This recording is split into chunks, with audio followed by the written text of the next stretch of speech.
हरे कृष्ण रामचरित मानसरे तुलसीदास गोस्वामी कहते सुर नर मुनि सबके ये रीति स्वार्थ लागी सब करे ही प्रीति।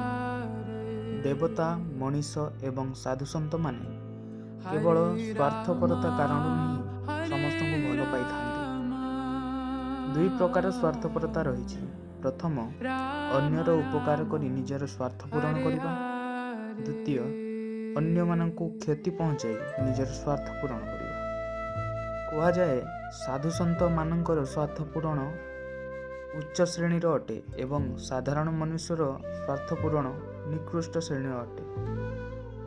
कारण साधु सन्त माने तांकर कर्तव्य कर्म पाई जन समाजर हित करी निजर स्वार्थ पूरण करिथांते एवं साधारण मनुष्य निजकु और निज परिवार को सुखी रखिया पाई अन्य को क्षति पहुँचाई निजर स्वार्थ पूरण करथाए।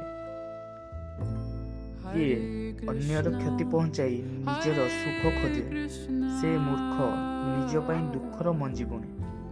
ए संसार रे समस्ते स्वार्थपर अटंती। समस्तंकर किछि ना किछि स्वार्थपरता अवश्य रही। यह होछि प्रत्येक मनुष्यर गुण। हरे कृष्ण।